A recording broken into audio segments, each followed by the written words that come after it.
Hi everyone, welcome from Law with Dunk, the Law Guy, and today is day 62 of the Case Today series journey, covering cases across criminal law, tort law, contract law, and the English legal system. If you ever have a case you want me to cover, pop it in the comments section and I'll get round to it. I'll be the captain law guy today, but I won't be wearing the mask. But to my shame, I will be carrying the shield, okay?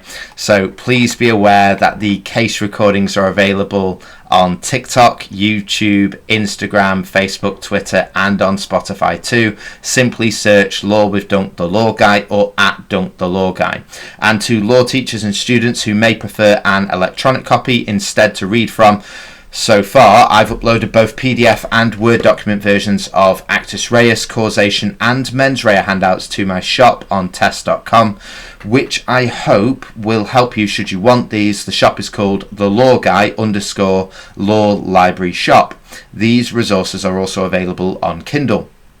Once launched, I'll be uploading these to my website too, which will be called thelawguy.co.uk. Today I'd like to cover the case of Reed v. Coker, 1853, and touch upon why it was decided differently to Tuberville v. Savage, 1669. In this case, there was a dispute between the claimant and the defendant. The claimant, working as a rent collector, entered the defendant's workshop and stated that he would not leave until the defendant paid the rent owed. The defendant, along with his employees, then decided to surround the claimant. They all rolled up their sleeves and threatened that if the claimant did not leave, they would break his neck. Here you can see that this is a conditional threat. In fear, the claimant decided to leave.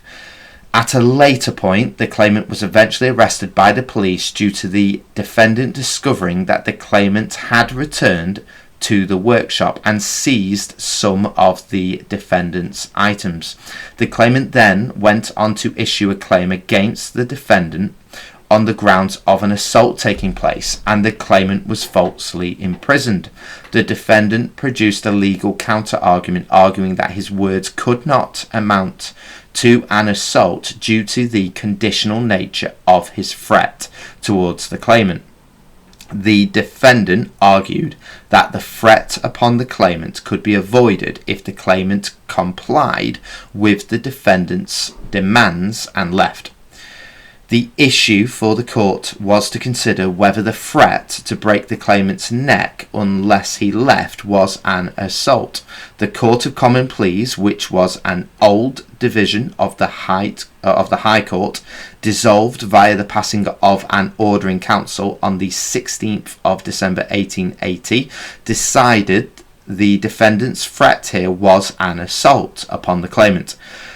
This case decision is important when it comes to conditional threats because where the defendant attaches a condition to an assault, the condition may not be strong enough to negate the assault, as it will depend on the circumstances.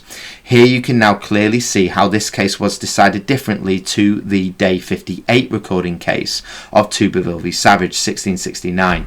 There's clearly a difference in terms of the level of aggression shown between the defendant placing his hand on the hilt of his sword and stating, "If it were not for a size time, I would not take such language," in Tuberville v. Savage 1669, and the defendant along with his employees surrounding the claimant in Reed v. Coker 1853 and rolling up their sleeves and threatening to break the claimant's neck if he didn't leave the workshop. Plus, in Reed v. Coker 1853, the claimant is required to do something positive, i.e. leave the workshop, to avoid being attacked, which was not the case in Tuberville v. Savage 1669, hence why the words and actions in Reed v. Coker 1853 were not strong enough to negate the assault, unlike in Tuberville v. Savage 1669. As a result, the defendant's conditional threat in Reed v. Coker 1853 was an assault, and the defendant's condition here was not strong enough to deny the assault. And that's it for today. Thank you from Law with Dunk, the Law Guy.